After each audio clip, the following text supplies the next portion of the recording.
If you have video and can turn it on, I see most of you already do, so that's great. That'd be wonderful if you could turn it on if you have it. Just gives us a little bit of a better way to interact and see you, and we'd appreciate that. Yeah, Carrie Ruhlman, she's been a big part of this process since the beginning. Just ask you, Carrie, to say hello and introduce yourself real quick. Hi, everyone. I'm Carrie Ruhlman. I'm the Senior Policy Analyst with the Commission. I also oversee the Office of Conservation Policy and Analysis, and we're responsible for all the public policy research and development for the agency. So thank you all for coming. Great, thanks, Carrie. And Brett Vern, you want to say hello real quick? Hi, Brett. And, today, making sure the dialogue track will be capturing the minutes, and look forward to hearing from all of you today. We've had sessions and looking forward to another really great session. Hey, good morning. I'm Vern Herp. I had a chance to speak with most of you in advance, and well, we've had 2 days of great discussion, and I'm looking forward to another great one today. Great, thanks, guys. And I also want to mention that there's a number of folks from the WRC team on the call today. These are folks ranging from each location or each region throughout the state, different areas of expertise, but they'll be available to answer any specific questions that come up or provide their expertise and knowledge as needed. We'll introduce them as those topics come up. So thank you all for being on the line today as well. In terms of our stakeholders, if we can move to the next slide, Vern. So here's the stakeholders we have on the call today. Maybe a couple, 1 or 2 substitutions, which is fine, but we just want to thank you all for, again, being here today and participating in this. We're looking forward to your input and your thoughts. But can we just move through the list here and everyone just introduce themselves real quick? And I know we got a substitution right off the top, Amber not being here, but was it Dave who's taking her place? Yeah, this is David Baker with the North Carolina Association of County Commissioners. Amber's tied up with the General Assembly. Of course, they're doing all kinds of stuff this week. So I'm the Director of Tax and Revenue Outreach for the association. I've been with the association for about 2.5 years prior to that. With the Department of Revenue, State Department of Revenue for 30 years as Director of Local Government Division. And so, the opportunity to listen in and take part in that. Thanks for joining us, David. Luke, you there? Luke is not there. The reason I missed my last cue was I was texting with Luke, who tells us he's on his way and we can expect him later. Good. I didn't see him. I was just double checking. Okay, great. Jeff, I see you joined us.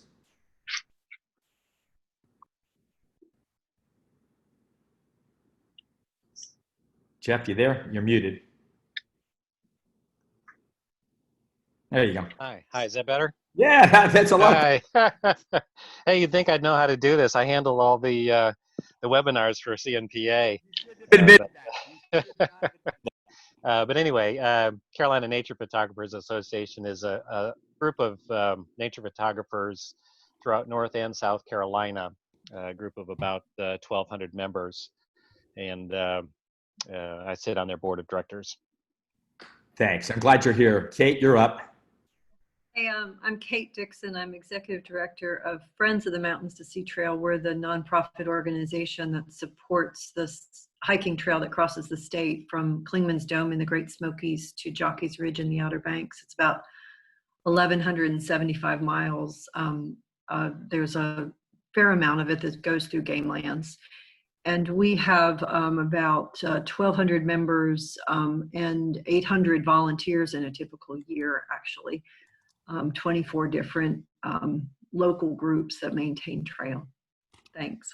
I appreciate being on this. Yeah, great. Glad you're here. Super. Kate, thank you. Erica? She had walked away earlier. So everyone, I'm here. I'm Erica Turgeson. I am the Director of Hunting Policy and the Hunters Leadership Forum for the National Rifle Association. And just really looking forward to this today and working with everybody to try to find a solution that works for all of us. So thank you. You, Greg? Hi, folks. Greg Andek with Audubon, North Carolina. I'm the Director of Government Relations for the organization. For folks that don't know too much about Audubon in the state, we have about 50,000 members, 9 chapters, which are their own 501c3 organizations, and have been involved in bird conservation for quite some time in the state.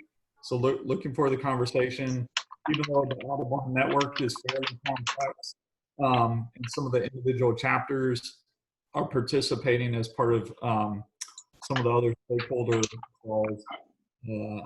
Today, I'm really just representing the state organization for Audubon. Gotcha. Thank you very much. Sean? Hey, good morning, everyone. Sorry you can't see my video.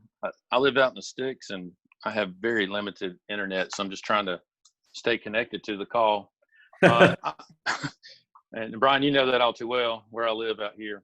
But I'm the legislative chairman for the North Carolina Bow Hunters Association, and we have almost 1,000 members statewide, and we do a lot of outreach for youth and archery in the schools and working with disabled children.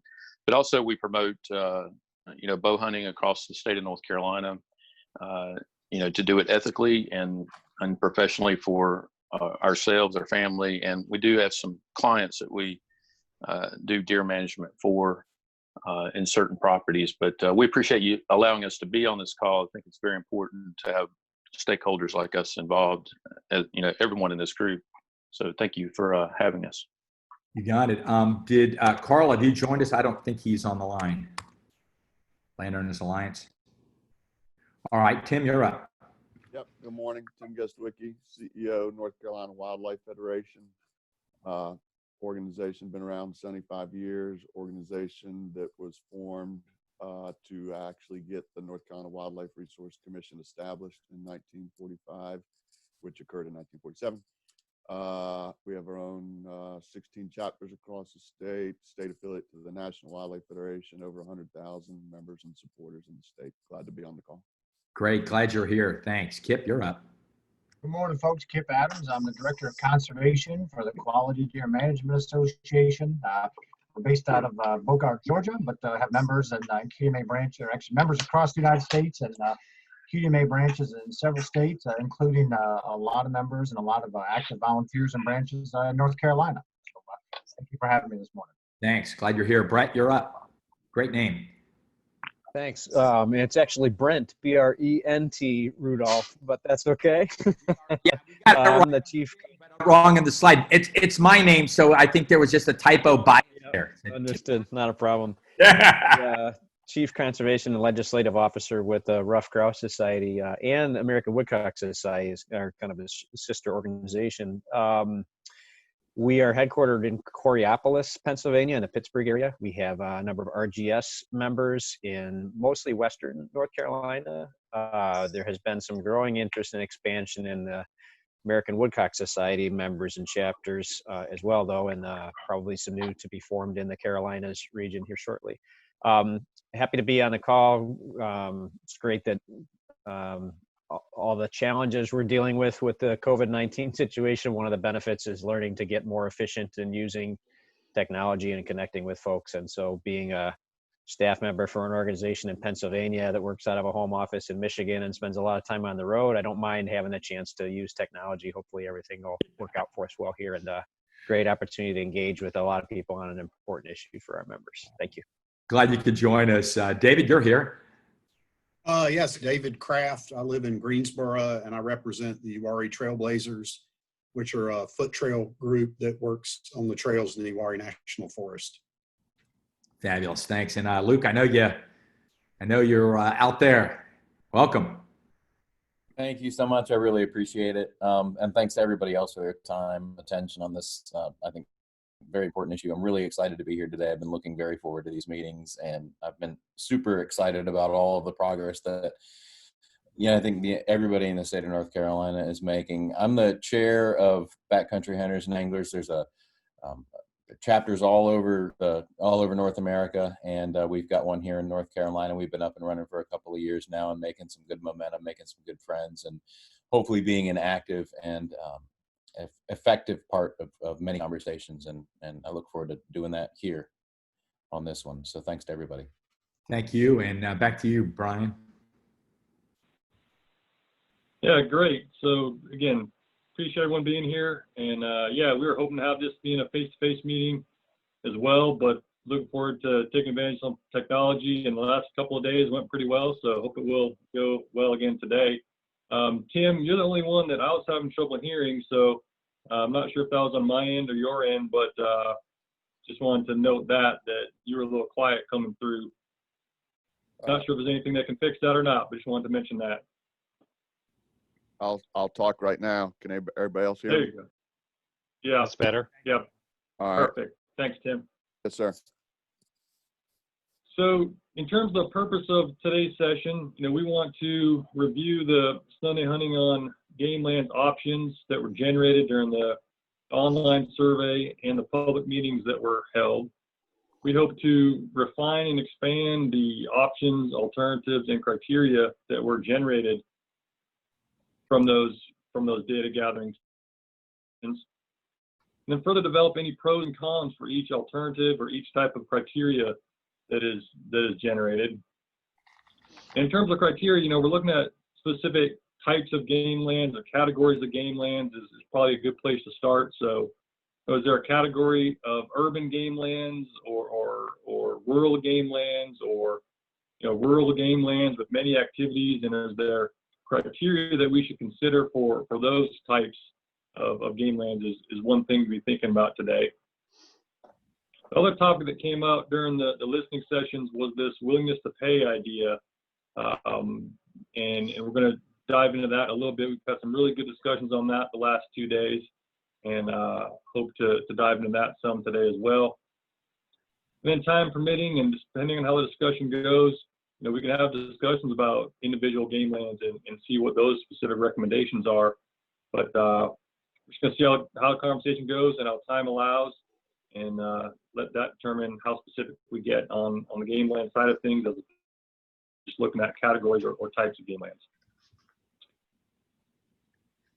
So in terms of the big ideas that we want to focus on today or that were generated during the survey, over 30,000 responses were obtained from the survey and during the listening sessions that we held across the state. We definitely heard the all or none ideas or the 100% positions, but we're trying to stay away from that today. We're really looking for a way to find a compromise, find a way to advance a solution to move some part of this concept forward.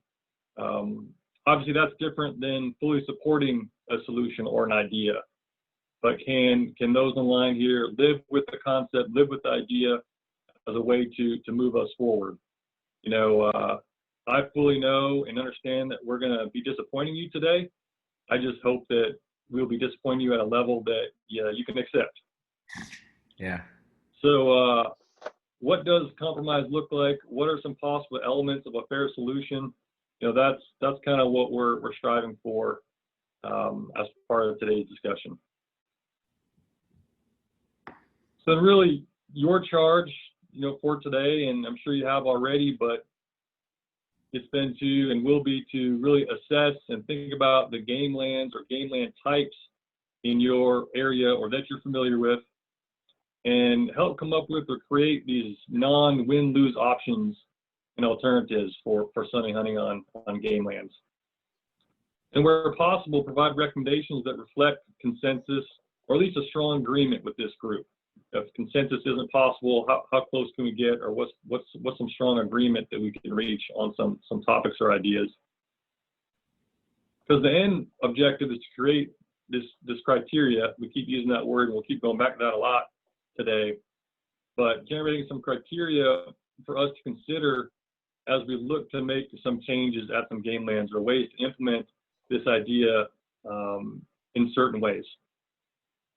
that's kind of your main charge for the day. In terms of Sunday hunting on game land, just a little bit of background, kind of where we've been, how we got here. The Outdoor Heritage Act was passed in 2015, and that removed the prohibition of hunting with a firearm on Sundays. That was in place since 1868. Then in 2017, the Outdoor Heritage Enhanced Act was passed, and that's what actually granted authority to the commission to implement rules for hunting on Sundays on game lands. That's what really got us working on this effort, really got us moving forward and trying to find a way to do this. We've really been working on it ever since. It's been a long process, but we're getting there. So, Vern, if you want to go to the next slide, the Outdoor Heritage Enhanced Act did have a few prohibitions still within it. It specifically still prohibits hunting with a firearm between 9:30 a.m. and 12:30 p.m. It prohibits hunting deer with the use of dogs, and it prohibits hunting within 500 yards of a place of worship. So those are 3 bullets there that really we're not going to change. We can't change. We have no really say in that matter at this point. I also want to note that, we talked about this during the public meetings a little bit, but the Act does discuss migratory bird hunting on Sundays. That's a whole different can of worms. That's a whole different ball of wax. We as an agency have dived into that once already and have decided to put that on the back burner for now. And for this discussion today, we're really not going to get into that. Just wanted to make sure that was clear, and that's just a separate and different discussion.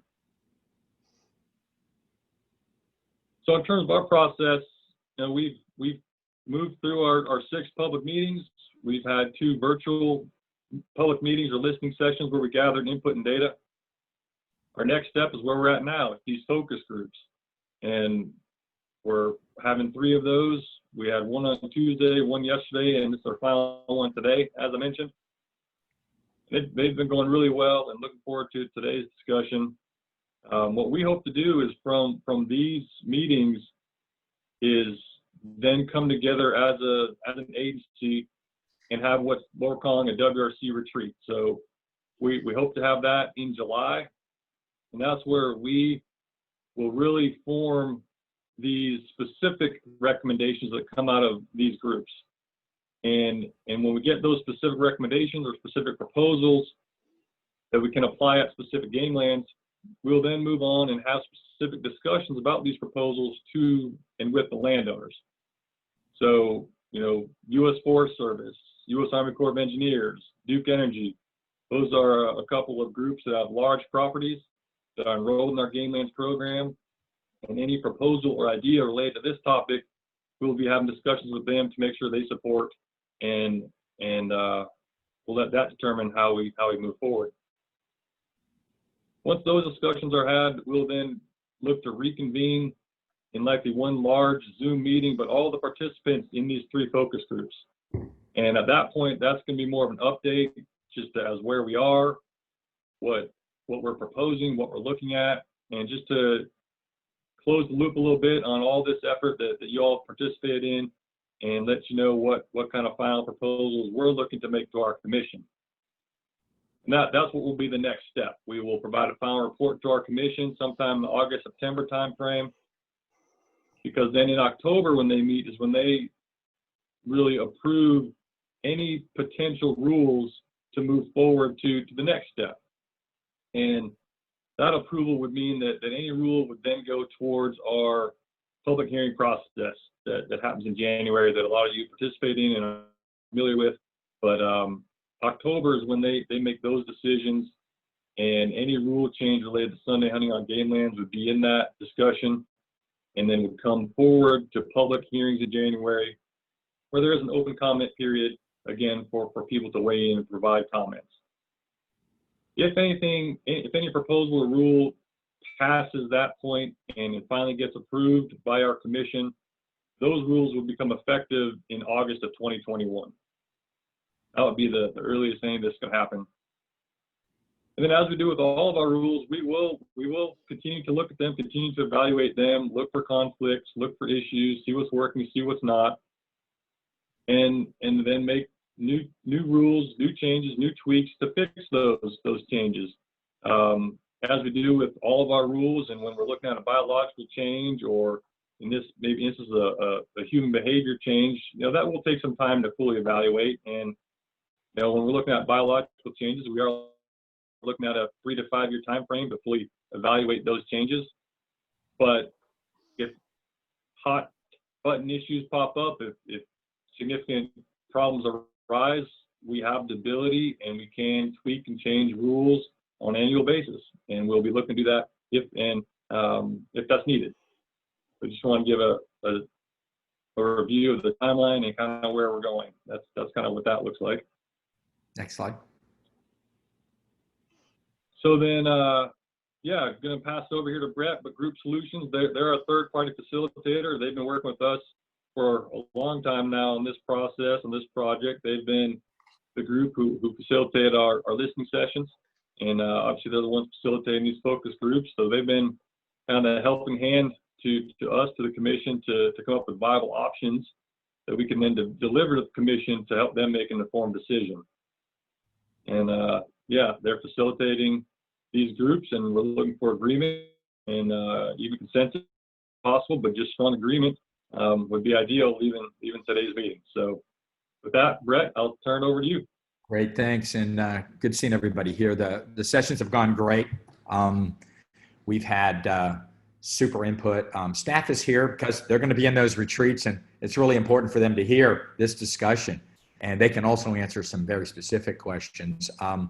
The sessions are similar and different. You bring a different group, different dynamic, but they've been fabulous. And so looking for today, use the chat tool. If you haven't already, just pop it up. It's a really nice place to capture some thoughts while we're waiting. I just asked it, let's reach closure on, one topic before we jump to another. Sometimes you want to jump, but if we can reach closure or get close to closure, I like to stay on beam, and I'll ask, hey, is this on topic or not sometimes? There's a hand raise tool there across there. So you can use that. And that way you'll pop up on the top. I'll see your hand there. That I usually try to get folks in order if we can. Again, Brian said it, but remind people that we are recording the session, so it is on. We'll go to 11, hit it pretty marks pretty good. And then we take a 2-hour break, gives everybody a mental health break, physical health break. And back at 1, we'll pick up right where we left off and go from there. We've not gone to 3 yet, but we can if we need to. But right now we seem to be able to get most of what we need to done there by early afternoon. So appreciate if you can come back. If you can't, and even if you do come back, please send any comments that you've got to Vern. You've got his email, and we'll put that up. But send it to Vern, and if there's anything we've missed. Also, the chat tool is really great. We've found that to be a really nice augmentation to the conversation as well. It gives us kind of some thoughts in the background to make sure we're picking up all your thoughts. So feel free to do that. Use the chat tool. So that's what I've got. I'm looking for a great session. We'll hit, as Brian said, a lot of the options that we started this conversation with, but those are just to frame it. And we also have some kind of what I'll call criteria, as you heard Brian talk about. We'll get to that as well, try to capture that along the way. That criteria will help. It's almost like if you're saying, hey, Commissioner, use this as you think about how to make the decisions. And we've got some really good criteria coming along. And then the willingness to pay concept, we'll spend some time on that. So good there. Just respect and courtesy. We know loud and clear, simplicity is better for everyone. Everything's complicated enough. The rules are complicated enough. So we've heard that simplicity message in the survey. We heard it in the listening groups, and we certainly heard it in the focus group. Keep it simple. Don't make it too complicated. So I think that's one of our big drivers that we've got here. If we need to talk about a particular game land, fine.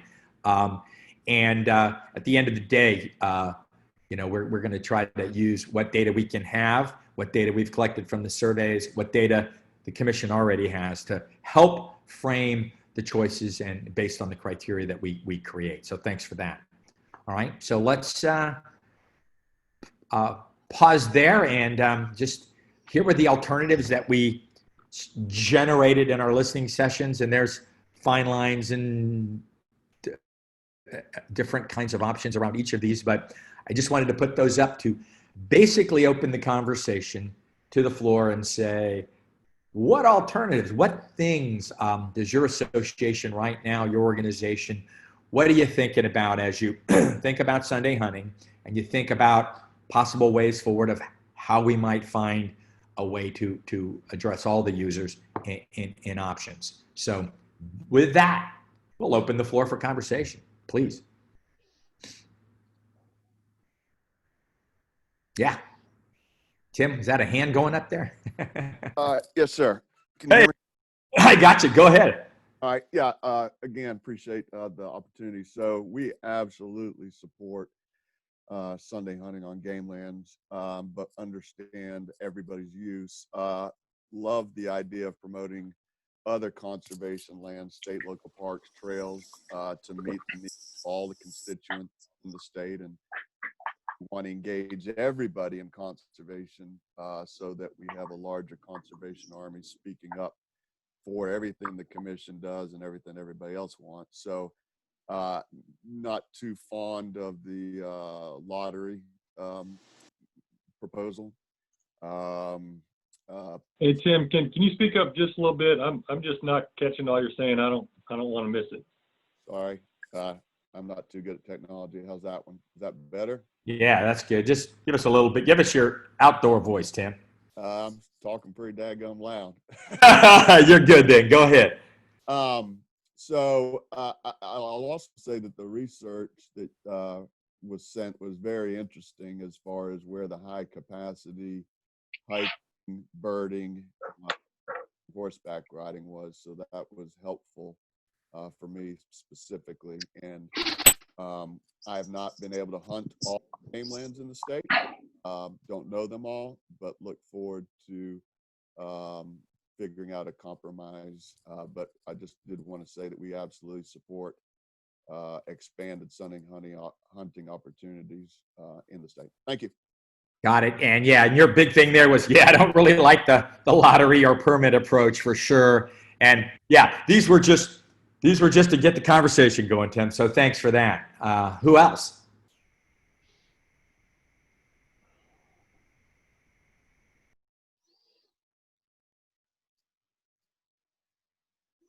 Hey, go ahead, Luke. You have your hand up, please. Yeah, I wanted to echo what Tim said, that we're absolutely in support of it as well. I think that, I think that we can all sort of take a look at what's happening on private lands and the success in terms of Sunday hunting on private lands, and then look at the equity there when compared with access to public lands on Sundays, and there's certainly a mismatch there.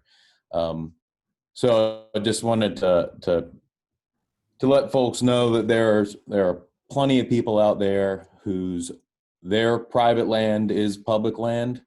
That's what they use, and for the last 150 years, they have not been able to do that, even though that they own it, and WRC does a great job managing it. And we just want to make sure that particularly with what Pittman Robertson Dollars does in terms of funding, that and with the decline in license sales, with the opportunities to expand those sales in order to increase that funding, increasing a weekend warrior's opportunity and access by 100% is going to have some pretty meaningful impacts now and into the future in terms of conservation in North Carolina. So I just want to kind of bring that out there. And another thing is that what we're not doing here is trying to limit anyone else's access to their public land, regardless of what that use is. We just, as hunters, want to make sure that we have the same opportunity that we're very happy that all these other user groups have. Got it. Good. Kate? Hey, so I'm Mountains to Sea Trail, and I just want to throw out a number of different issues that come up for us. One is that I mentioned earlier when I introduced myself that we have a huge group of volunteers who are responsible for maintaining and building new trail. And we, when we're building or maintaining on game lands, we try and we often, particularly during deer season, will work on Sundays, which isn't the best day for our volunteers, but particularly to avoid conflict. We run a trail race in April on Sundays in order to avoid conflict with or disturbing hunting. So we've really made a lot of adjustments to our work to help the hunting community. And Sunday has been our way to do that. And we also, I would say, we have so many users of the trail, and we have, we adjust all the time, and our volunteers adjust all the time to the management that's done along the trail corridor where trees are harvested, and then we just have a lot more just growth to deal with. So we make a lot of adjustments and do a lot to help the hunting community. And Sunday has been a real help to us in that. Another thing that I would say is that for people who are experienced hikers, they tend to learn about when hunting seasons are and sort of how to deal with that, and they tend to not be really worried about it. But for people who are just getting into hiking, they'll often feel more comfortable to know that there's a day when they just know that there's no hunting. So one thing that could be done to help make that, address that problem is just making hunting regulations a lot easier to understand. I always feel when I tell hikers who are trying to learn more, oh, just go to the Wildlife Resources Commission website, you can find it all there. That's not very helpful information, because figuring all that out is probably hard for hunters as well as for hikers. So one thing that might be able to be done is to really improve the readability of all those regulations. And I just also wanted to say, I really, really appreciate and value the money that comes into conservation because of hunters. And I recognize also the history that it was really the hunting population that started the conservation movement. But I also just want to caution that all of us are paying taxes. And those taxes are going into the trust funds that are making, that are major, major funders of conservation in North Carolina. So I really appreciate what hunters do. I would like to see the hiking community do more. But I think it's also really important to say that all of us are taxpayers and doing our part to some level. So. Thanks, Kate. David? Yeah, I represent the hiking community primarily in the Uwaris, which are federal land, which were acquired and managed using federal dollars. The two main areas of concern, the north end, which is the Burkhead Wilderness, has a tremendous amount of day use by hikers, and a lot of it is off trail. People have learned to go off the trails and explore some of the old sites in there. And then the southern section, the Wood Run, Dutchman's Creek, Yates Place, has a mountain bike area that's getting ready to be expanded, as well as two of the most popular trails in the Piedmont, the Southern Uwharrie Trail and the Dutchman's Creek Trail. So, Sunday is kind of a good day for hikers, and we'd like to keep those areas, and in particular the rest of the Uwharrie Trail corridor, have a day off from hunting. So that's kind of our perspective. Got it. Thanks. Jeff? Yeah, I just spent spent 3 days, and again, I'm with the Carolina Nature Photographers Association. But I did spend a good portion of my youth hunting as a kid up in Michigan. So I look at it from both a non-hunter now and as a former hunter. But I just spent 3 days out in the Pungo Lake area, and I was struck by how many game lands there were out there. And of course, this is a very rural area.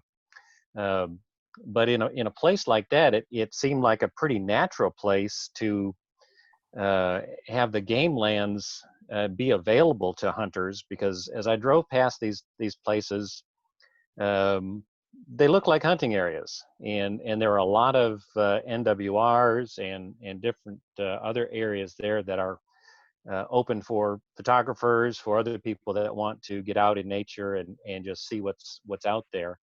But this is more of a question. I was wondering how many of the game lands actually have the luxury of having a good natural wildlife area or some other area around it where one could be designated for hunting on Sundays and the other ones could be designated for non-hunting on Sundays.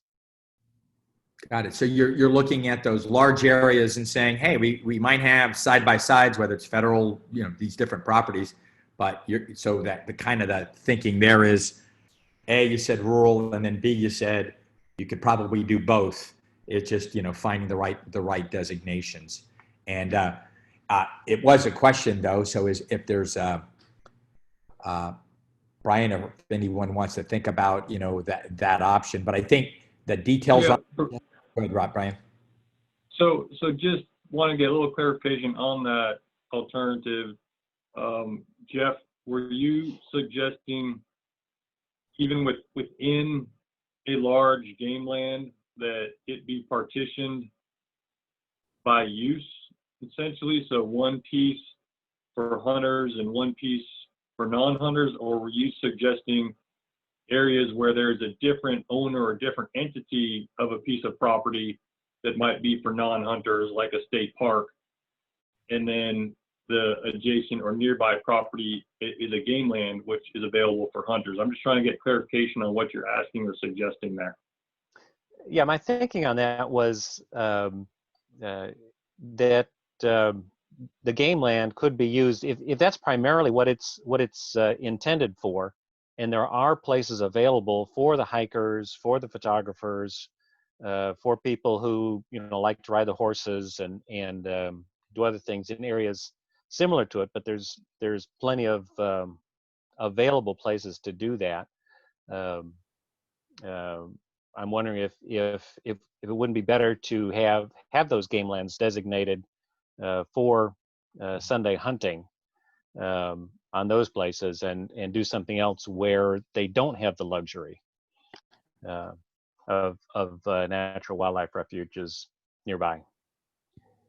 So 100% of game lands in those areas to be used for hunting. Got it. And so it's really I think, Brian, what I'm hearing, just to make sure, Jeff, I think I'm hearing, look at the opportunities for all users. If there's plenty of opportunity, as you said, for folks to use other properties nearby, make those hunting properties. Those would be the ones you would look at, as a starting point. So I'm hearing that, finding that balance in there, that if horseback riders or others have something, there are other places for photographers. Let's look at those properties and say, yeah, let's make these Sunday hunting. Okay, thank you. Mm-hmm. Reactions to that? This is Erica with NRA. I actually completely agree with what Jeff had to say. And I think looking at North Carolina, it makes a lot more sense to look at the maps and say what areas are important to the different groups that care about this. And what areas might make more sense to open up to Sunday hunting because they are used less by other user groups. And I like that a lot better from the hunting perspective than cherry picking different species or different types of seasons per se. I will just mention that in Pennsylvania, the way that we kind of bridged this gap, and I'm not saying this will work for North Carolina at all, but what we did is we had, during different seasons, we allowed different Sundays, and we had 4 Sundays that we are opening, that will be open this fall for hunting for the first time in Pennsylvania. So that's another kind of targeted approach that you can take that is a compromise, and make sure that other user groups aren't too upset by that. Thanks, Erica. David, you had your hand up. Hey, Brett, this is Sean. Oh, go ahead, Kip. Go ahead. All right, Kip Adams from QDMA here. We certainly support opportunities to hunt on Sunday on public lands and on private lands as well. And actually, I live in Pennsylvania, so it's nice that we finally are going to have an opportunity this coming year to hunt more than coyotes and crows on Sundays. You know, what we've seen, because we work in just about every state and have worked a Sunday hunting issue in numerous states, you know, folks who don't hunt oftentimes are very intimidated by that practice. And I completely understand that. You know, oftentimes what states are doing is are starting, you know, with wading in slowly, like Pennsylvania has done with just a limited number of days. Maryland has done that. Numerous other states as well. Even though, you know, we work with hunters and natural resource professionals, you know, we're stewards of the land first and foremost, and outdoorsmen and women. And, you know, even though our members hunt, they also hike and photograph and, you know, and fish and do a lot of other things. So we totally understand, you know, the perspectives from all the different groups that are here, want to share the lands, you know, on Sundays with all those other groups. So my feeling with this is, you know, this is something that's new for North Carolina. You know, any step forward here to allow multiple people, you know, in this case, the hunters to use those game lands on Sundays, you know, 5 years from now, this will be a non-issue, and, you know, and you will see a lot more. This is my prediction, you know, as we realize, you know, there's a lot more, you know, compatibility between consumptive and non-consumptive users than many people realize when all they've been exposed to is, you know, a separation of that day. So we fully support hunting. Our you know, certainly understand some of the other groups' perspectives here, but really feel that as we start to mesh these uses on Sundays, you know, you're going to realize that there's a lot fewer problems rather than more as we go forward. So, and I think that's a very good thing for the future of all of our favorite pastimes. Okay, thanks, Kip. David, you had your hand up. I just wanted to get to you first, and then you there? There you go. Thank you, Brett. You know, from the County Commission Association, obviously, you know, as we all know, North Carolina is a very diverse state. You look across it, and I got a map behind me that shows us, you know, how large North Carolina is and how diverse urban versus rural is. And we know, you know, from a association standpoint, if we were to poll our counties and our county commissioners around the state, this issue would be all over the board as far as support, not support, that kind of thing.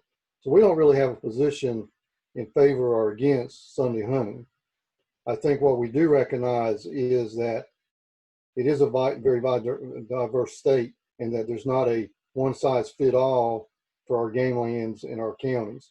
I've grew up a hunter, been an avid hunter my entire life. I've used a lot of the game lands across the state, and I know, as one of the other speakers spoke to a while ago, there are some game lands in the state where the only thing they're used for is hunting.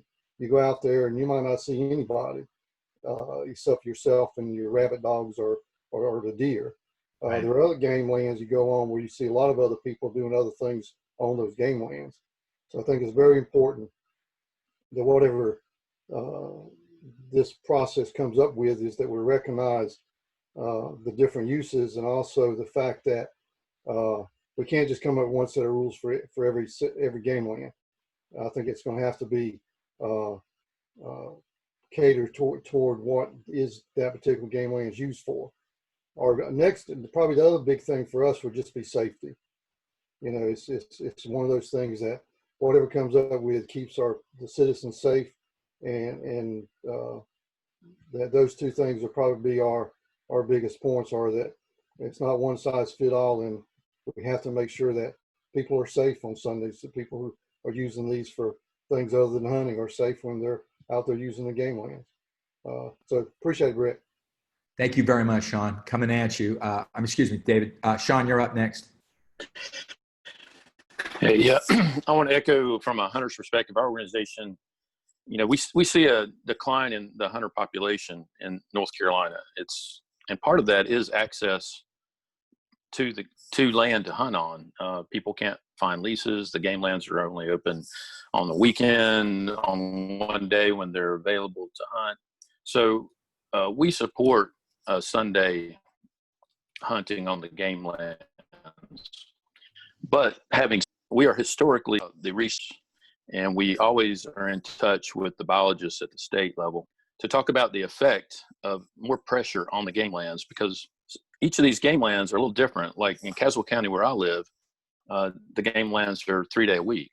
So now we're talking about adding a fourth day, or we're going to take another day out to give the game on those lands a little reprieve. In the East, we have 6-day a week game lands, so we're going to make it 7-day a week. So that is one of our concerns that we would like to have studied and addressed, is the effect on the population of the resource, because we are conservationists and we want to see that resource available for generations to come. The other concern we have is what we're talking about, the effect on other users.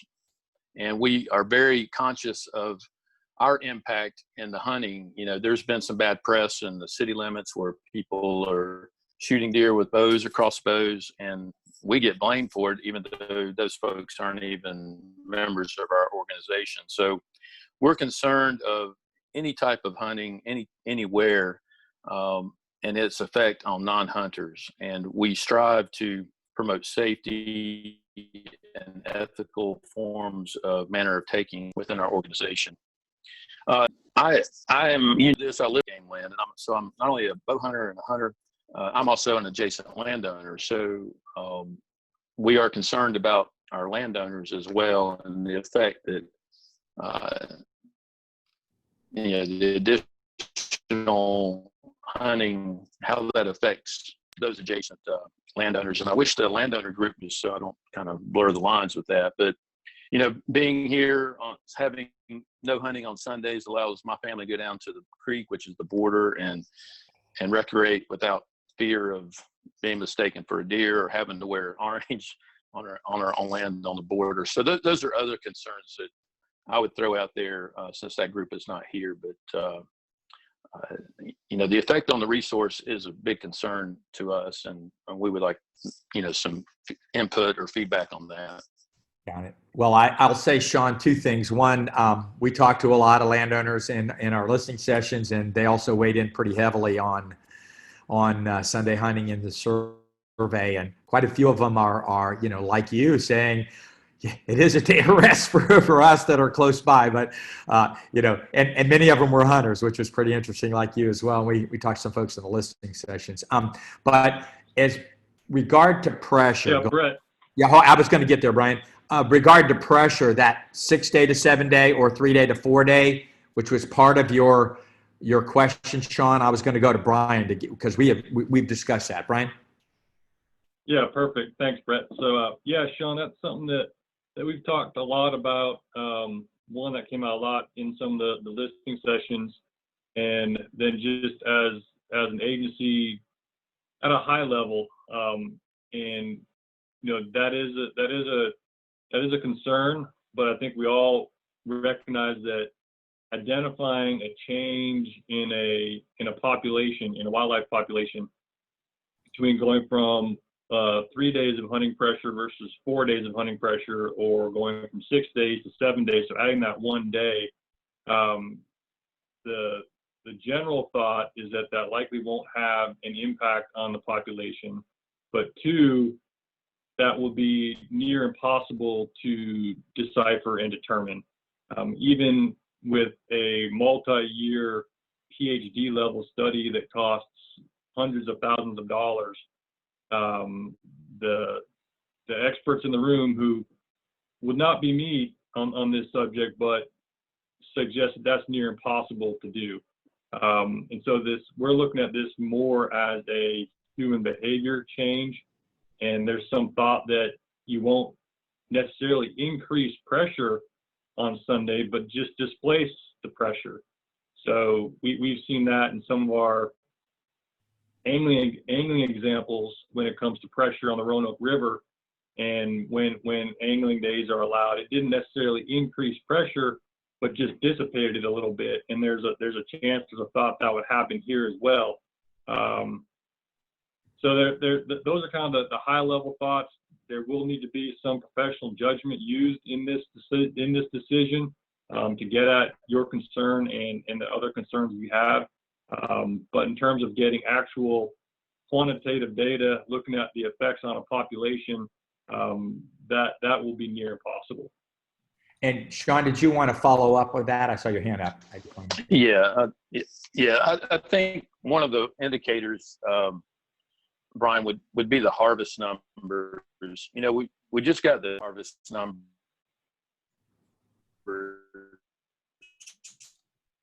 the state, and I think we set a record season. So, hey, how would that have affected those numbers? You know, we wouldn't know until we did it. So I would want us to think about looking at maybe the harvest numbers, because like you said, it may have a minimal effect on the game itself, because you're right, on some of these smaller game lands, on Saturday, the game gets pushed off and they really don't come back until Monday. And because I see it here at my place. But again, it is just a concern of ours as an organization. As you know, when we're talking about bears and other things that we've talked about in the past, we are always concerned about the resource and making sure that we are not being selfish as hunters and not living for today, because we do want this resource available for generations to come.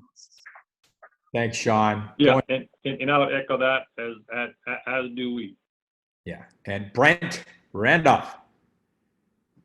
Rudolph. Yeah, thanks. First of all, it's good to hear. There seems to be a lot of interchange, people respecting the different views that are being provided as well. I suppose that becomes a facilitator's challenge to decide how much people really are accepting and willing to accommodate kind of those different views. One of the things I wanted to bring up, though, I'd echo the same basic comments everybody's had. We're supportive of expanding opportunities. We are sensitive to not wanting to create conflict or even the perception of conflict. And I think that's one thing to address a little bit. I've seen or I've heard a few comments regarding finding those areas that are, more rural and more remote, and saying those are the easy places to open up. And then the places that are closer to, probably closer to larger population centers, have more people around them, get more use and a wider variety of use. Maybe that's the place to avoid expanding opportunities. The problem, though, is the challenges with hunter recruitment and retention. The challenges are much less in those rural areas than in places where folks may have fewer options available to them. So I would be hesitant about entirely avoiding opening opportunities in places that get a little heavier use or that are closer to population centers, because those are areas that would be potentially the best gains for hunters to be able to have Sundays that have fewer conflicts available and that are in maybe a more suburban or a less rural area anyway, where folks are less likely to have access to other suitable private lands to get out and about. With that said, I'm also sensitive to agencies always having to take on more and more things with with every change that comes.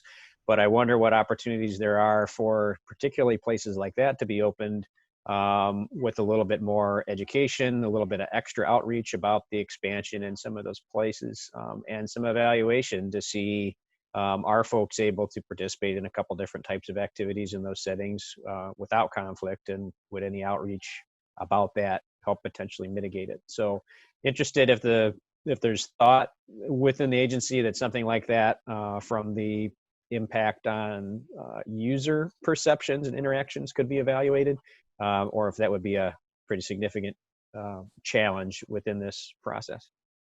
I can say from just from the surveys themselves and the listening sessions, the perception of safety, data be darned, the perception of safety is really big, particularly in these urban, we have some very large urban areas.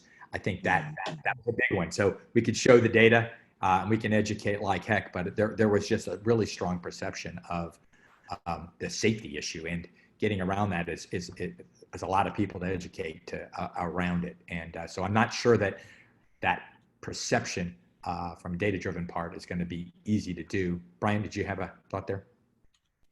Yeah, Brent, just I think following up on that a little bit, you alluded to, starting in some areas and seeing how it goes. And I think that's what we would do. We would want to observe and see what conflicts arise and adapt as we need to.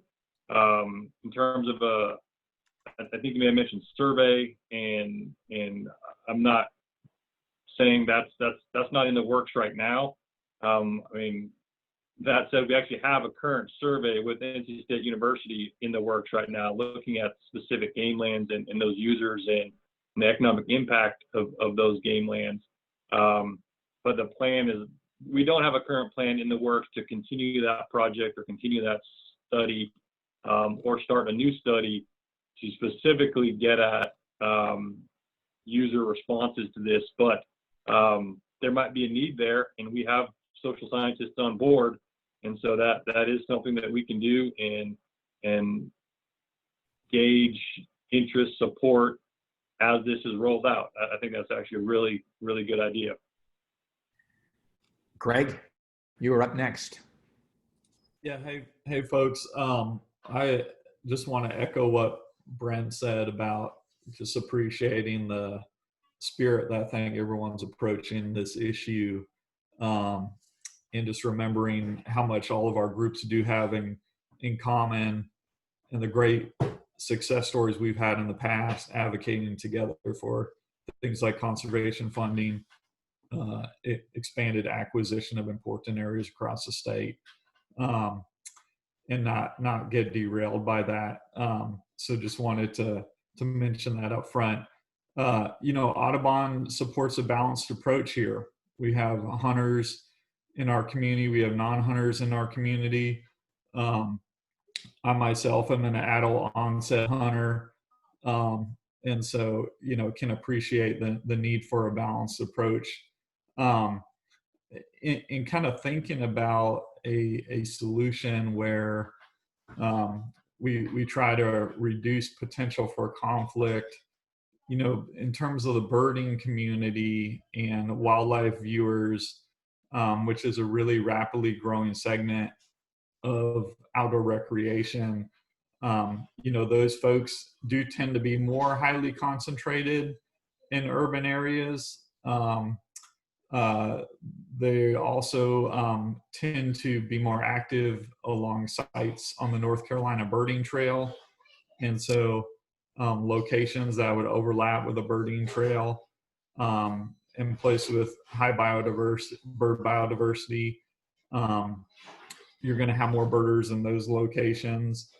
And then also during the Christmas bird count, which is sort of mid-December to mid-January every year, you tend to have folks and groups and chapters of birders that for many, many years have gone out on, say, the same Sunday to count and inventory all the birds in that specific area. So being creative about trying to allow some of those opportunities to continue going forward and minimizing conflict, I think, will be important.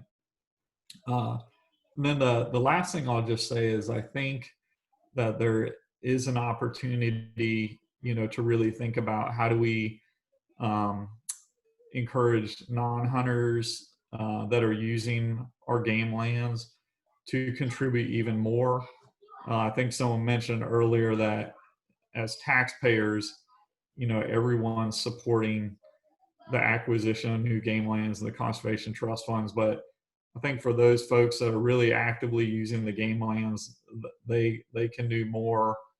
And personally, I think many folks within Audubon would support some type of recreation user fee or some other way to increase income into the Wildlife Resource Commission that could be used for improved habitat management and other needs of the commission that would benefit both hunters and non-hunters alike. So if that's something that other groups would be supportive, I think we would, Audubon would be open to figuring out what role we could play to help advance that idea. Thanks, Greg. Yeah, good discussions there. And we have heard the Christmas bird counts. I know they're relatively important for a lot of chapters, and we've heard a lot about the birding trail and those publications, et cetera, and definitely needs to be part of the thinking about specific sites. Brian, what anything to respond there? Yeah, well, that actually leads right into my question for Greg, since we have heard that about a couple times. And for those Christmas bird counts, do those happen along roads? Are people traveling and stopping at specific intervals on roads and listening for the birds, or are they sticking to trails? Or can you give me a better idea of how that's carried out? Yeah, so there's sort of very well-defined geographic circles where historically those bird counts take place every year. So within that geographic circle, and I forget the exact size, but anywhere where that circle is located, a group will go out and try to hit as many different parts of that circle and identify all the species on a given day within that geographic zone. And so in most cases, it means they're actually going into the interior of a park or a game land. Some cases when they're just starting out and getting out of their car, there may be on a roadway, but for the most part, they are trying to get more into the interior of that geographic boundary that has been set up for the count. Got it. Thanks. Yeah, I was just referencing that to some of the bird surveys our staff do, and I know they're sticking to defined routes, but for lack of a better word, those are more windshield surveys, or staying very close to the vehicle, listening for a set amount of time and moving on. So I wasn't sure if that differed, and yeah, thanks for the clarification. Yep, sure. Thanks, Greg. Okay. Other voices. We're just kind of getting that general comments out there, and we've talked about some options moving forward, but I wanted to give folks an opportunity to think about alternatives, kind of react here. Greg broached the topic of contribution, and we'll definitely get to that this afternoon more so. But any other things either on this list or other ideas that you'd like to make sure that perspective-wise we have as we continue the conversation?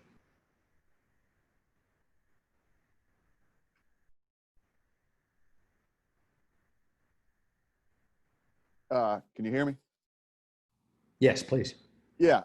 Number one, thank you for all the comments from the hunting community and the non-hunting community. And I can tell we're all in this together as conservationists. We hunt at the Wildlife Federation, but we also bird, and we paddle, and we hike, and we camp, and we photograph, and all the above. Before we leave this page, I do want to just say, I was against the lottery, and I'd also like to strongly say that the monitor game lands for max capacity and limit access accordingly is terrible for enforcement. I think that's awful. And the specific permits for specific game lands, I'd avoid the hell out of that. We already pay, a game land permit to hunt, and we pay additionally for special lottery game land. So opposed to those. Good. Yeah. So take off all of that stuff. We heard a lot about species specification and any kind of parsing things apart, as some of these bullets attempt to do. We've heard a lot of that, and I think that's your comments, Tim, are pretty consistent with what we've been hearing. Yeah, just don't add another layer, another dadgum game land permit, you know? Yeah, another permit, another layer, another, I get it. And we've heard that pretty loud and clear across it, everybody. And really from a simplification standpoint too, you start to add these layers, it gets pretty crazy out there. Yes. Yeah. How about reacting to the species specific kind of things or the firearm specific kind of things, archery versus those kind of things. Any reactions to that from anybody?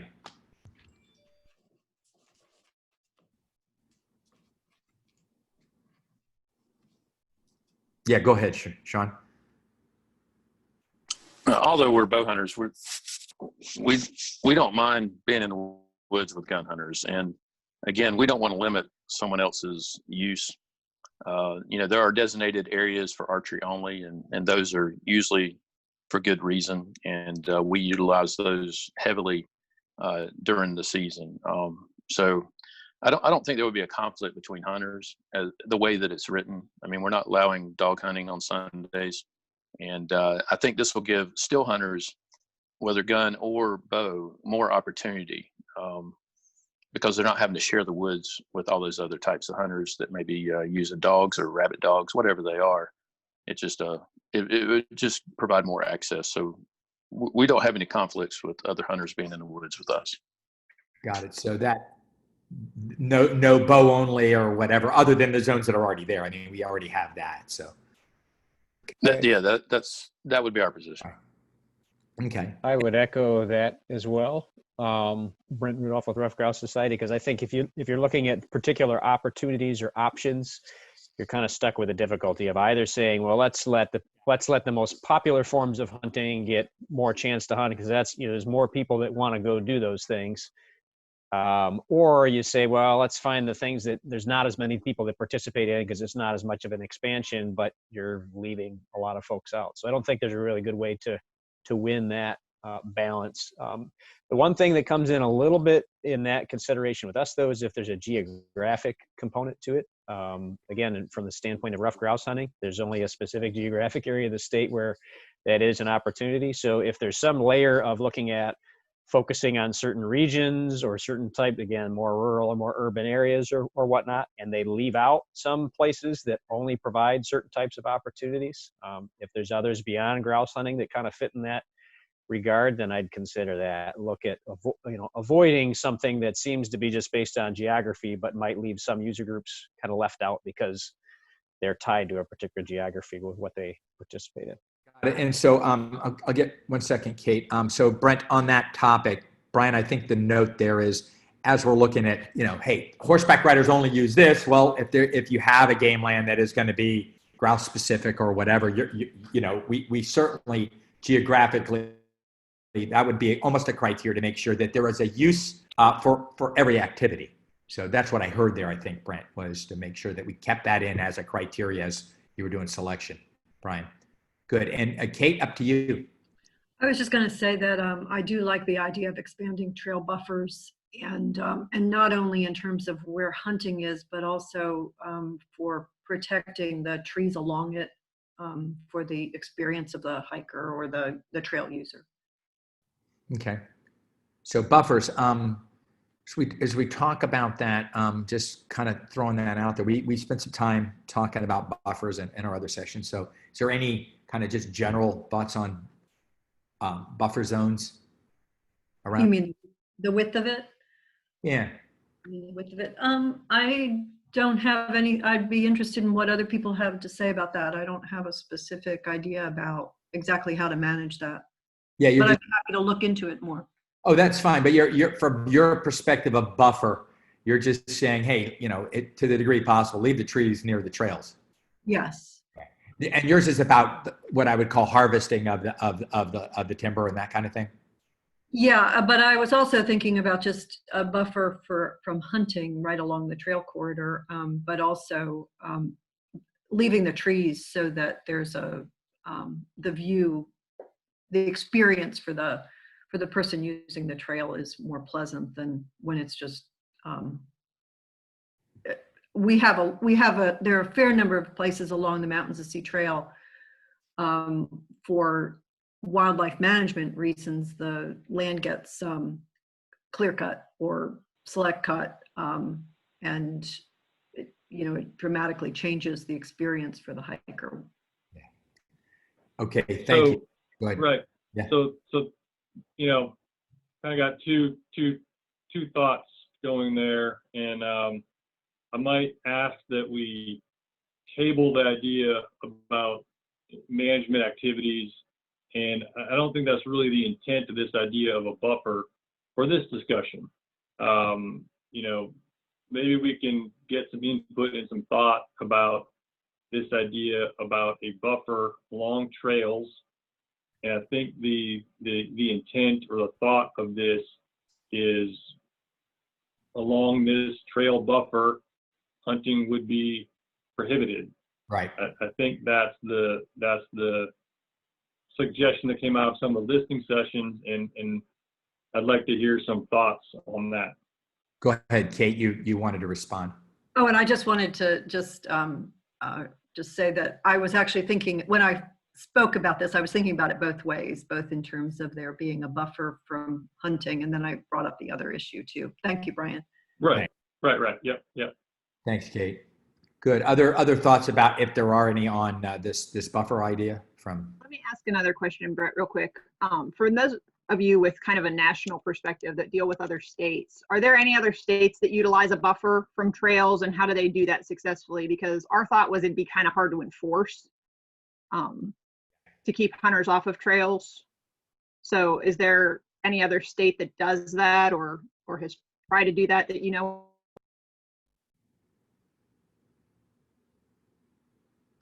Gary, this is Kip Adams from QDMA. I'm not saying that there's not another state that has done it. I'm not aware of a specific example in other states that relates specifically to that. I agree with you. I think it would be extremely difficult for the law enforcement to enforce that. I think it'd be extremely difficult in many cases for a lot of hunters. I think it'd be very easy for them to mistakenly be inside that buffer. So I am not aware of a specific example, and I'm aware of numerous examples where there is nothing like that in place relative to guidelines around those trails. Erica, were you coming in? Yes, I was just going to say basically the same things, and I'm not aware of anywhere where there is one other than like a prohibition or a discharge ordinance, but that's usually, of course, around an occupied dwelling. So I'm not aware of any. And then the question to me becomes, what is a trail? And are those trails identified on a map? And I'm just concerned about any potential confusion by hikers thinking they're on a quote trail, and that might, and hunters thinking they're not on a trail or that type of thing. So it would just have to be very, very clearly identified. Got it. Brent, you were up. Yeah, I was going to echo that. There may be, Michigan may have some areas where there's a discharge ordinance along some more extensively used trails. So again, hunters can walk through them. Hunters can be in that area. They can't be discharging. They can't have a loaded firearm or so forth within a safety zone. And certainly many states have those safety zones around things like campgrounds, day use areas on more recreation oriented facilities. And I think there may, like I said, in Michigan, be some of those regarding trails. It does, though, put the burden on the agency for having pretty extensively marked safety zones. That's their approach to trying to be able to ensure it's more clearly followed. Certainly enforcement may still be a problem because you can't guarantee those signs remain in place, but there's a few areas in Michigan that come to mind that I think may have safety zones established around some of those trail use areas. Yeah, so it's complicated from what you can see, and a lot of maintenance and ongoing work to do that. Plus, you get all the definitional thing there. So we talked about this issue. It is a complex one. Go ahead, Kate. Thank you. I just feel like I've learned a lot through this discussion. I do want to say I was not envisioning that hunters would not be able to use the trail. I was thinking of it more as a discharge area, and also that it would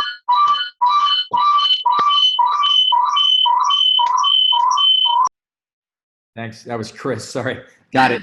Sorry about that. Also, I was just going to say that it would be, I was envisioning it as being trails that are marked on a map so that a hunter would be able to look at their map of their game land and say, oh, that's the specific trail that's in place, and it would be a discharge area. It wouldn't be that hunters are not allowed on that trail. Gotcha. Okay. So there was some good clarity. Thanks for that. All right. Anything else on this topic of buffers or trails that we were just discussing? I think we framed that pretty well. The other one on here that I did want to at least point out was the idea of having everybody wearing blaze during hunting season. And thoughts on that? I know it has some complications. Birders in general, anglers, others saying, well, you know, so just thoughts about that concept about, hey, if you're on land during hunting season, you'd be wearing blaze. So it came up quite a bit. We talked about it in our listening sessions as well. Thoughts on that? Go ahead, Sean. Yeah, when we're on the game lands hunting, of course, we got to wear blaze orange during the gun season.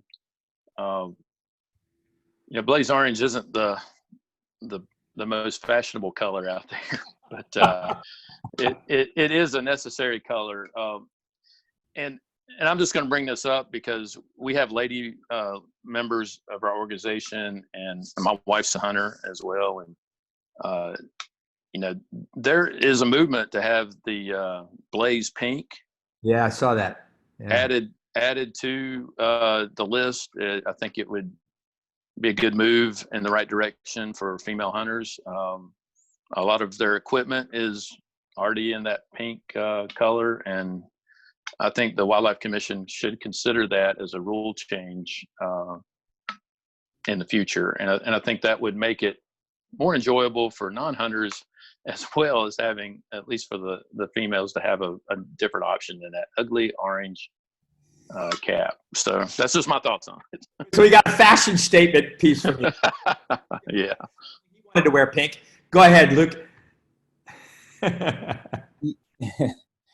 Yeah, I'd say that this is, in terms of requiring blaze, I think we're going back to our perception of safety issue, and I think the keyword there is perception.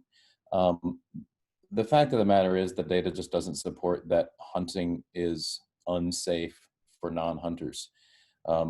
So I think that actually, requiring blaze orange by everybody utilizing a game land would, I think, have the opposite effect of making people feel safe. I think it's sort of reinforcing a false perception of safety in hunting and those who are utilizing the same lands in terms, from a mixed use perspective. Okay, thanks. I get that. Others on this topic? Thanks, Luke. I mean, I think that maybe you could strongly recommend it if you wanted to during rifle season, for example. But I agree. I do think it's a false sense of security. And I'm all for adding blaze pink to it as well. Good. We got a fashion movement going on here. That's great. Hey, let me chime back in here, Brett. I'm going to talk to you as a landowner now, adjacent to the game lands. I'm telling you that I don't walk on my property when I'm not hunting during gun season without blaze orange on. And my dog has an orange vest, and I mean, it's not a false sense of security. There's incidents every year of hunters shooting other hunters even that are in blaze orange, and just stupid things can happen and unfortunate things can happen. But being adjacent to a game land, we take all the precautions to avoid that because we just feel like we have to. And so I think other users of the game land, that should be a consideration of some sort, just to prevent those unfortunate incidents. Yeah, and we heard that from a lot of adjacent landowners during the discussions. It's just that that Sunday for them was just one of those times where they were awfully careful. So I'm wondering if, just staying on this topic a little bit more, if Greg, do you have any thoughts on that, or Kate? Just trying to think of, we had some responses the last couple of days from our, let's just say, our non-hunting groups about this concept. Just want to make sure you guys chime in or get a chance to chime in too. Yeah, I mean, this is Greg. I don't have a strong perspective on the wearing orange, although I support the wearing pink option. But I do think just as important, in some cases maybe even more important from the non-hunting perspective, is really clear signage and education. Because again, a lot of folks have been used to, going out there on a Sunday and no concerns at all for so many years. And for them to walk into a place unaware that Sunday hunting is allowed and hearing a gunshot, I think could really backfire in terms of support for Sunday hunting in the long run. And so really just making sure that on the front end, if new locations are opened up Sunday hunting, that is very clear at the gate. And then obviously that would need to be supported by a lot of surround sound communication from the commission in lots of different venues. I sort of see that as being just as important as what folks are actually wearing out there. Thanks, Greg. Kate, you had to have your hand up, please. I guess I second what Greg says, including the pink. I think that education is a really key thing, and whatever happens with Sunday hunting, it would be a good thing anyway, to increase education about it, about what hunting seasons are and stuff like that. But I'm cautious about requiring blaze orange. Okay, gotcha. That's good. And I know when we talked, a lot of the trail builders, and I think that's important. And David, yeah, there you go. Good. I was hoping to hear from some of the folks out there doing trail building. David, what just thoughts? Well, I'm curious. I don't think there's anybody on here from the U.S. Forest Service. Is that right? That is correct. Okay. Do they have some input on the any change in hunting on the Uwharrie National Forest lands? Yeah. They do. Yeah. So David, what we're doing is, once we gather all these thoughts, comments, ideas, criteria, whatever you want to call it, once we come up with specific proposals is when we plan to reach back out to the landowners, and in your example, specifically the U.S. Forest Service, and get their thoughts on this. That was pretty much at Alan Nicholas's request. He wants to see how this plays out, wants to see what information comes from it, and then that'll help them make an informed decision. Okay. So we'll end up giving feedback to our club. Will end up probably giving feedback to them as well. Right. Thoughts on blaze? Thoughts on what now? Blaze orange. How does that work for your folks? We like blaze orange. We like blaze pink. I think pink is fine. We got those two areas at each end of the national forest where there's a tremendous concentration of hikers and walkers, birders, and we run into bow hunters, and they're fun folks to run into. And I don't know if there's a thought of allowing more of that versus the gun hunting, since they're kind of viewed with a different level of risk, probably by hikers and walkers. But again, I guess you don't want to make it too complicated either, do you? Yeah, you get to that complication piece too, but good. So Kip, you had your hand up. Thanks, David. Yep. Yeah, the blaze Blaze Pink thing, there's actually two states, Wisconsin and Louisiana, both allow Blaze Pink in place of Blaze Orange during the requirements for the firearm seasons. So, there's a handful of states that still don't require Blaze Orange even by firearms hunters during the deer seasons. So I think it's clear that it's a safety. It helps with safety if you're wearing it. There's no doubt about that. It gets back to a lot of the perception thing. We know that hunting is very safe even when you're not wearing Blaze Orange. So I'd like to take a look at it as, hey, I don't think you should require all the users to use that. That certainly takes away from the experience for many. If it was a huge safety issue, I'd be the first to say, yeah, we should be doing this. Since it's not, I don't feel that you should be requiring all users to be wearing either Blaze Pink, orange, or whatever the color is during that day. The data just doesn't back that up, saying that that's an absolute thing we should be doing.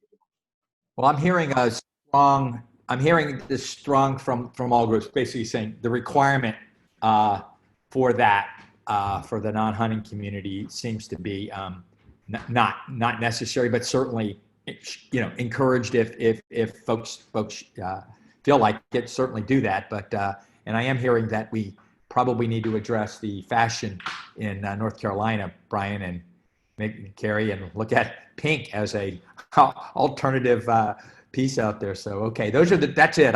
Any final thoughts on just the Blaze piece? I think I heard that pretty loud and clear, that the requirement was not, this group particularly wasn't very fond of that, requiring folks to wear that. I had a thought. Yeah, go ahead, Tim. Just real quickly, I agree with everything, and we don't want to add any more confusion because we don't want orange when we're turkey hunting. Yeah. Non-hunters may be like, "Well, where's your damn Blaze Orange? You're breaking the law." Yeah, that's it. And I know that for birds it's an issue, And we had when Trout Unlimited was on, again, an issue for those folks. Do you want to stand in the stream with bright orange on trying to attract trout? So I think for the bird hunters, we heard the same thing. It's it's not stealthy if you're trying to watch birds. So okay, I think we're good on that one. So looking then at the list, any final thoughts on any of those bullets that we have there? I just want to give everybody one last shot. Anything on there those were the biggies. All right, let's look at go to that next slide. One of the things that we gathered during our listening sessions, and we also gathered out of the survey itself, were as we think about the solutions, whether WRC staff, when they're going to sit and do their retreat and think about it, or if you were talking to a commissioner ultimately that is going to be looking at and addressing any options or approaches that come forward to them, are there some criteria that you think we really need to emphasize that as you look at this, keep this in mind? Excuse me. We've had a few of those pop up today, but I just want to come back to that list and really look at those and see is there anything there that's just compelling kinds of criteria. I know we've hit the idea of looking for opportunity for everybody. We said that, including hunters and non-hunters, but just looking for those opportunity areas to make sure that you're not precluding folks or somehow or other. But are there some big ideas here that we want to bring forward to make sure are part of the decision thinking?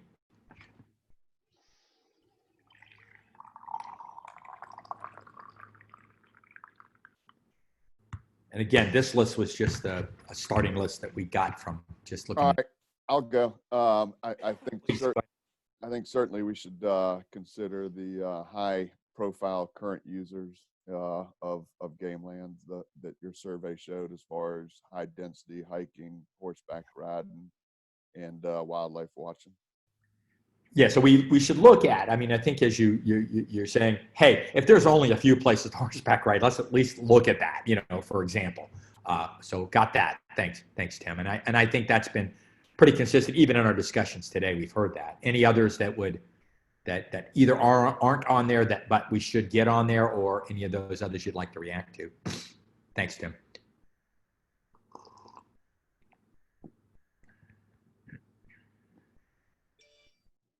Yeah, go ahead, Kate. Oh, we have some parts of the Mountains to Sea Trail, which are relatively new sections of the trail that are not among the ones that are most heavily used right now. But they're really important for our statewide trail system. So I would like to have some special attention paid to, trails that are of statewide significance like ours, even if it's in a game land that isn't heavily used by hikers yet. Okay, so keep that in mind as we go through. And by the way, just for the group in general, one of the other things that we heard was a similar comment from and this, Greg, goes to you, is a similar comment that there just are for like the bird count piece, for example, if there are some really unique areas that are just in that, try to accommodate that as well if possible. And so, Kate, I appreciate that. Sean, you're up. Yeah, so one thing that it's not on this list, but I just wanted to ask because it might apply here. The impact of enforcement officers being able to expand their work days or what have you to accommodate the additional activity on Sunday in the game lands. Brian, can you speak to that? Have you all talked about that and how that might be managed? Oh, yeah. Yeah, sure. Yeah, that's come up a lot and came up early on with even enforcement with this topic. And, they already work on Sundays. And so their impression is it's not going to change their workload. It will change how they're distributed. So, if there's a hot issue on Sundays in a certain area on public lands, on our game lands, they might have to have a detail there now instead of going to, Jordan Lake and patrolling the reservoir. So that they'll have to redistribute their time and how they patrol and where they patrol. But there's a thought this will not result in increase in costs or manpower needs. Obviously, we'll take more manpower, more help whenever we can get it. But the perspective is that this would not result in that specific need. Thanks, Brian. Oh, yeah, thanks. Anything else list-wise? Yeah, that was a biggie. Go ahead, Luke. Yeah, I just wanted to bring some attention to the third bullet point, the available nearby alternative game land or state park in the case of non-hunting activities to pursue the outdoor activity. Yeah. And tie that into Brent's comment about making sure that and that second one, distance from an urban center, and Brent's comment about making sure that folks that do live in these city centers don't get excluded from the opportunity to expand access.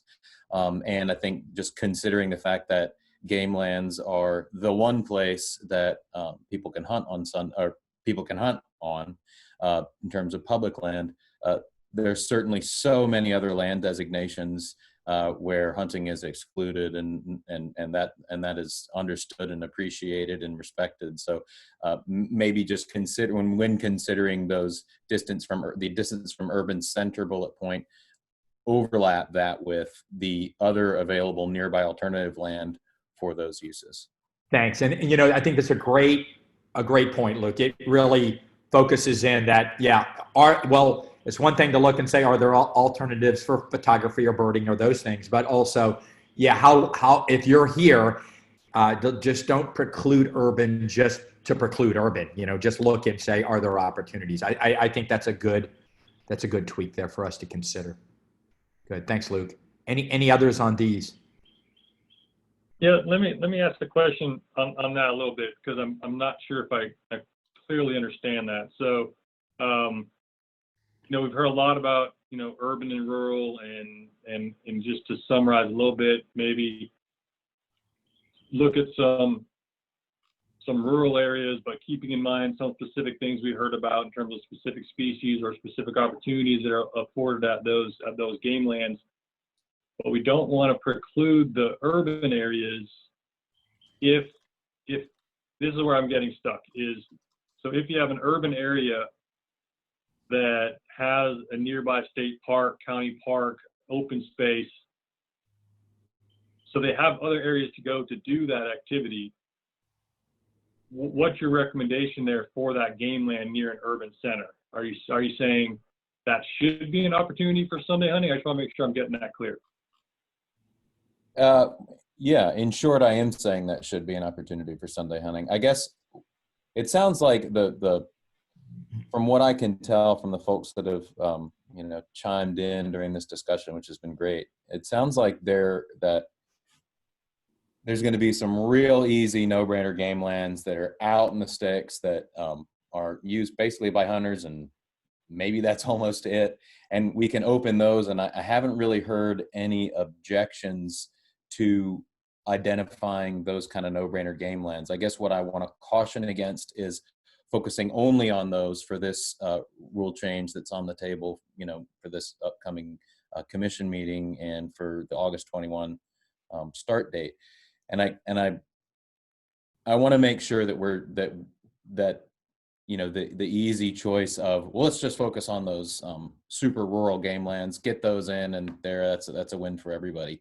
I just want to make sure that somebody's speaking up for those that do live in these city centers that do want to get out and hunt and maybe teach others to hunt, and that just because you live in an urban area, that we're considering the fact that access is an issue for those hunters and those would-be hunters, and that when we look at those urban centers, there's lots of state parks around, there's lots of county parks and city parks and lots of other natural areas where folks can go that feel unsafe if folks are hunting on Sundays. So that's really the only point I'm making, is that I want to make sure that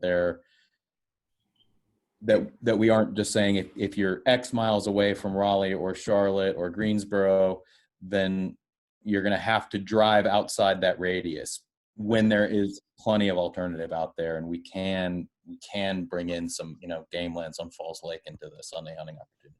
Thanks, Luke. Thanks. I think Thank you. It's not a fine, bright orange line that says just rural urban is what I was hearing pretty like. Just make sure it's a little more nuanced in the consideration, right? Got it. Okay. Kip?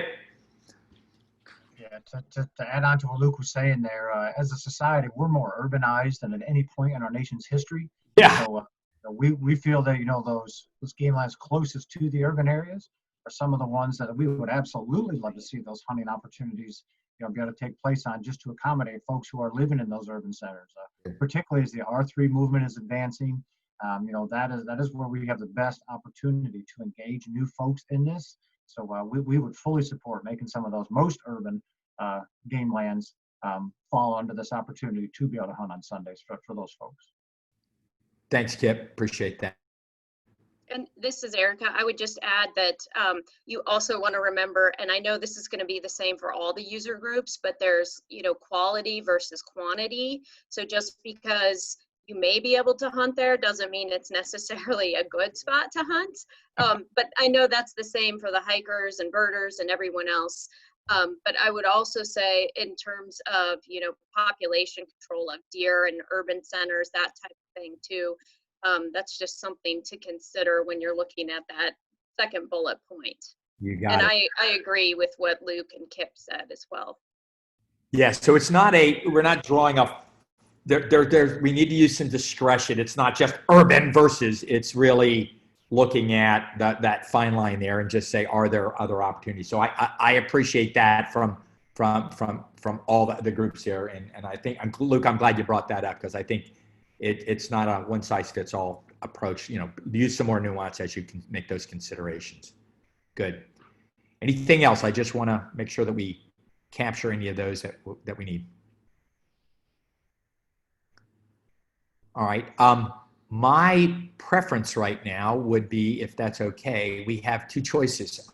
We've gone through most of the stuff. Our next discussion point really is to look at this idea of potentially user pay kinds of approaches, and that typically is about a 30-minute discussion or plus. So I was just wondering, we can extend now, or we could basically break now and come back at 1. And I'm open to doing both if that's the case. So, but I just want to make sure we have ample time to discuss that option. Because we're coming up on 17 minutes. I don't want to feel that that's a rush conversation. So I think we're at a really nice break point here. So my thinking is perhaps we can either push on and just finish it up if that's up to the group and not have to come back at 1, or we can just break now and come back at 1. I just wanted to get some ideas on that. Push on. Hey, Brett, can I just chime in? You know, I would prefer that we maybe break now and then come back, give everyone this time to have that mental health break you talked about earlier. Okay. If folks have that time, if they mark this out on their calendar, I think you're right. I don't think the afternoon session will go till 3 o'clock. No. Given this next discussion does tend to go in many different directions, I'm not sure how long it's going to go. And I think this a little break might be good for folks to come back and then revisit any discussions that need to, and then have that willingness to pay discussion. But you're right, that is up to the group. That's just kind of my feeling. Yeah, I think if we push on, we're going to 11:30, Brian, and it's just a matter of how toasty people are. And I know an hour and a half of Zoom is tough. 2 hours is like right on the edge of sanity. So I just wanted to make sure if we had to push through, it would go to 11:30, and I didn't want to impinge on anybody's peace there. And then, so I really want thoughts on that from the group. Anybody that couldn't push to 11:30 or would just rather, hey, let's just do 1. It's probably 45 minutes. We'd be done way before 2. I actually have a conflict at 11, unfortunately. So I'd support Brian's recommendation, maybe taking a break and ending early. Let's come back at 1. I think we'll do that. It will be, it's typically about a 30, 45 minute. This piece is, like Brian says, we tend to branch into some discussions. So let's come back to that. I think it's an important conversation. It has a lot of issues that are tied into it. So let's just come back at 1. The site itself will be up. You don't have to log out unless you want to. You can mute and turn off your camera, or you can just come back. We'll be here, same session, same login. I'll leave the session up, and we'll see everybody at 1. Enjoy your lunch. Thank you. Thanks, Brian.